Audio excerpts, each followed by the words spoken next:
冠軍賽日又係吹水嘅時間啦，怪輪。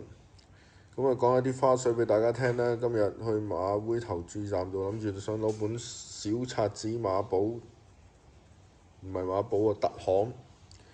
咁啊跟住冇晒，跟住見到佢收埋一紮，跟住寫住默派，跟住我話唔派得㗎。免費咩唔係？冇唔派得㗎，冇嘥啊！唔係冇嘥，有啲地方出錯唔派得，咁成紮特行就唔派得啦，因為又要拎去堆填區啦，出錯唔啲乜嘢唔知啦，咁你又唔補印啦，咁就冇咗本特行啦，真係奇聞中嘅奇聞㗎啦，咁啊唔會公佈㗎啦，呢啲嘢，都慣㗎啦。好，睇短途先啦。嘉燕高升就好大機會啦，唔使諗啦，破咗精英大師紀錄。咁落雨唔落雨佢都冇問題啦。馬又開心，神貨又靚。咁之前呢幾場呢都係驕陽明區係跑第二嘅嚇。咁就舉步新風有問題，就上咗1600要揼翻1200。精算暴雪就個檔麻麻地啦。北美勇續就歐洲馬跑長途始終都係差少少。睇下先，係啦，佢呢批應該係歐洲馬嚟嘅。歐洲馬跑長途呢，始終都係唔係跑長途，跑短途始終都係爭少少，所以唔敢要啊。咁你見夢境神貨都可以嘅嚇，咁佢嘅質素都唔差啦。咁就唔好成日咁啦，好有心得就質素所限，但係有檔位。美麗第一就田草1200未得過，曲草1200就得。咁嗰場2班賽嚟嘅。咁結合呢，所以其實嘉燕高升就高暢入雲㗎啦。爭在第二呢，你會唔會驕陽明區同佢係擺埋一串 Q 嘅啫？我覺得雷神匹、李健夢境有機會有權比嘉燕高升有多啲嘅威脅啦。就如果嚟講都係前邊會多啲啦。即係換句話說，嘉燕高升啦、驕陽明區啦、精算暴雪啦同李健夢境啦。咁舉步新風就因為你1600揼翻落嚟1200，始終都係窄細少少。但係佢有個好檔，同埋有密度朗，咁變咗如果你揀人嘅話，你又唔會揀艾杜拿7檔，咁所以其實如果照正常睇就係嘉燕高升啦、李健夢境啦、舉步新風啦、驕陽明區依4匹揀，係啦，呢場馬就比較簡單些少嘅。一哩就比較複雜。我個人認為遠觀天象靚嘅，但係上場唔知騎咗啲乜出嚟，係唔適應香港嘅右轉場地，定係點樣？唔知道。澳遊氣泡就神貨冇咁靚，同埋佢轉配備。咁呢個情形初戴眼罩就難搞咯，即係等於當年嘅加州星球戴眼罩一樣。隻馬開始有啲走下坡係咪？港邊小區就上次跑第4嘅。咁呢匹馬睇唔透，但係我覺得佢有啲力度。金鑽貴人就 fit 啦，同埋有往績支持啦。祝願就尺寸馬啦，狀態擺咗喺度，但係係咁嘅質素咯。鴻運帝王就好嘅，但係佢又轉配備，佢又要初大眼刷第一次。最弊鴻運帝王係啱啱今日冇落雨，今日或者聽日落雨會好好多。標之銀河就跑嚟跑去都係差唔多啦。一束芳花就莫雷拉練呢隻馬嗰時咧，佢喺神操最後試跑嗰時，隻馬頸咧係側咗一邊，同埋隻腳咧出去咧外八字。我啊唔識睇啦，我就覺得麻麻地。八河飛區咧就好咗嘅，其實係有翻啲神態嘅，不過佢流過鼻血。咁上場就跑得麻麻地，今場呂健威賽前嘅講法就係最好有位置都已經收復啦。咁但係匹馬係用咗嘅，用翻位幾力配合到嘅。咁14檔喺 A 跑道係唔差嘅檔位嚟嘅。八路金剛用麥道朗就咁點解報名揀竹園就可能覺得始終年長馬會好啲，但係如果你發揮到匹八路金剛嘅話，會唔會有另一番景象？陽光勇士唔明點解用布浩榮？其實呢匹馬可能用何澤堯都好，不過何澤堯近太差咧，咁用布浩榮都合理嘅嚇。咁冇乜騎師揀，田泰安咧可以用田泰安啊，多過用布浩榮啊，我認為啦。但係佢比起12月嗰陣時係冇咁靚，質素12月都跑唔到，而家再跑都未必跑得到啦。禪聖輝煌偏瘦，合夥奔馳就做得幾靚，質素所限。同埋跑 A 跑道，如果佢跑前唔夠着數。小鳥天堂就好乖嘅，睇潘頓會唔會有另一番嘅騎法咯。所以我自己覺得呢場馬呢，我反而覺得隻1嘅遠觀天象係幾好嚇。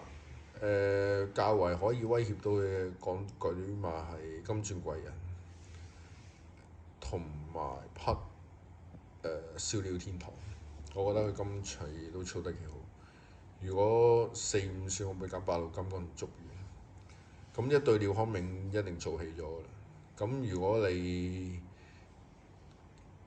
你揀賽績嚟講，或者個表現嚟講，你竹園擺前4都合理啊。咁所以我會覺得遠觀天象靚啦。港邊小區就可以，但係如果以態嚟講，咁有3匹我會揀啦。遠觀天象、金鑽貴人、竹園。咁如果另一匹就係八路金剛同小鳥天堂，我覺得都係喺呢5個範圍度框架入邊嘅啦。一嚟就比較難，但係我覺得都走唔出2匹廖康銘，一匹呢個小鳥天堂，再係遠觀天象同埋金鑽貴人。始終呢啲馬係比較有穩定嘅演出。咁匹遠觀天象就臨尾嗰課21好靚啦，末段。但係日本馬有個情形呢，通常呢臨尾一定要做段好靚嘅尾鞋。但係呢匹遠觀天象真係靚到嘭嘭聲嘅，都幾有勢頭嘅馬咯。反而港隊嘅勢頭唔夠佢，始終都搏咗一段時間，咁就睇潛力啦。所以呢場馬，我覺得外隊嘅遠觀天象嘅走勢啊等等，我覺得有機會贏。咁睇下點啦，係咪可以睇下日本隊贏翻場咯？我覺得呢匹馬都真係好好，未至於去到嗰陣時滿樂士咁好，但係佢都真係有8、9分狀態嚇，不能忽視。就算你話用日本騎師走位等等，匹馬真係勁。如果佢今鋪唔得，咁就可能真係左右轉場地嘅問題啦。浪漫勇士有啲運仔啦，即係原本14匹馬退下就退成得8匹跑，變咗就14匹出盡，12匹馬出盡，跟住再一路減落去咧，變咗佢而家小馬場合咧，佢唔怕冇位走啦，亦都唔會驚走多咗啦，因為佢攞住個5檔好跑啦，但係5檔盲滿啦，近幾季，但係啲數據浪漫勇士破到嘅，咁又唔差嘅，係咪？咁所以我自己覺得呢場馬佢嘅機會都幾高，但是上次3月1我入場，我感覺隻馬開始覺得自己係意識到自己開始年紀有翻咁上下，因為個朝氣感開始冇以前咁犀利。即係我之前都登啦，呢匹馬呢就12月嗰陣時呢就我覺得佢係退化嘅。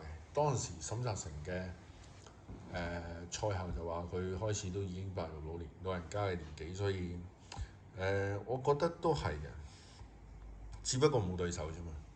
其實佢開始係慢慢即係我認為啦，佢開始係已經上次輸咗俾青春滿注青春永駐唔係青春力量青春永駐之後，我就嗰陣時已經覺得佢依匹馬已經係過咗佢個巔峰，然後開始掃入衰落期。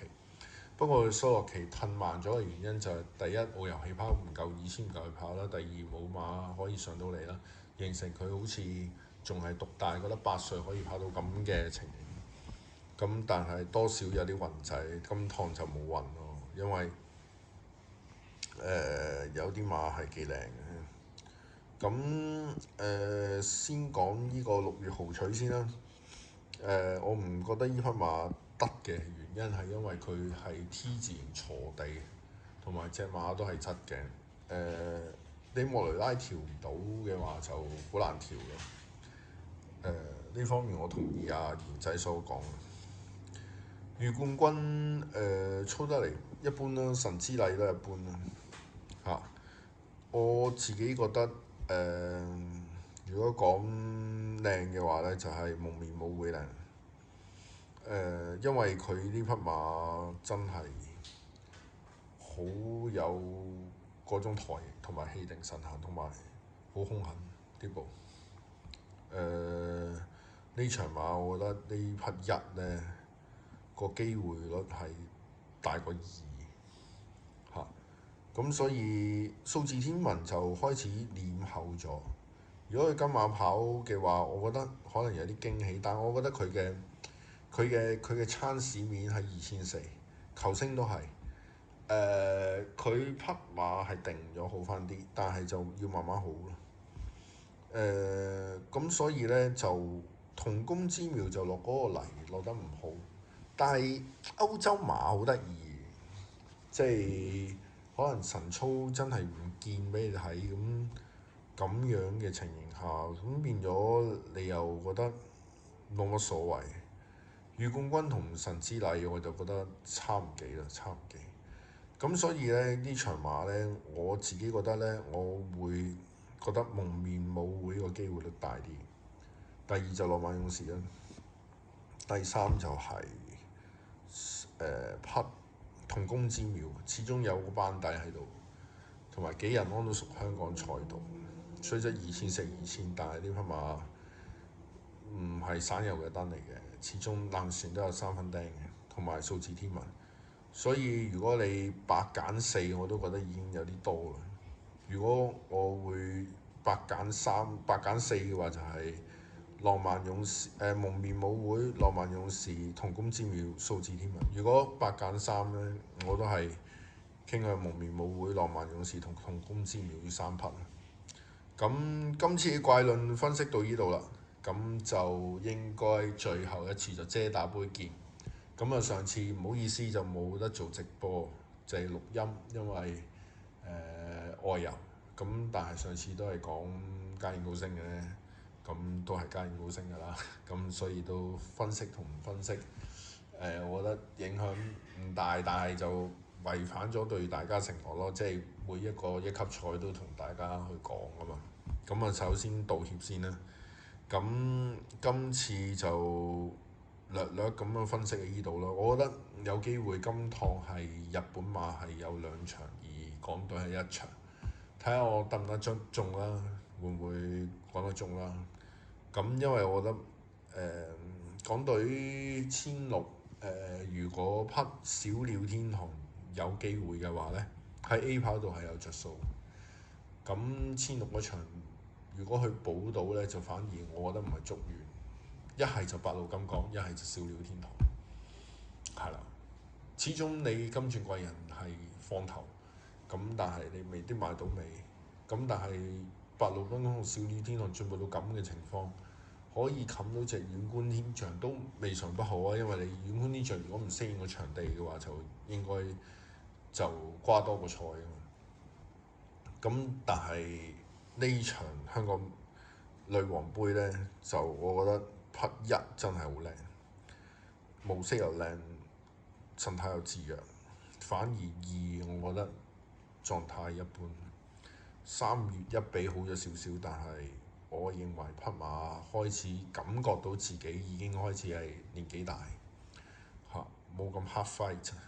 咁睇下我啱啱啦。咁所以如果女皇杯3匹，我就去背簡無名舞會浪漫勇士同咁知4匹就撚多匹數字天文。咁今次嘅賽日嘅國艾倫就到呢度吹下水啦。咁下次遮打會見啦，拜拜。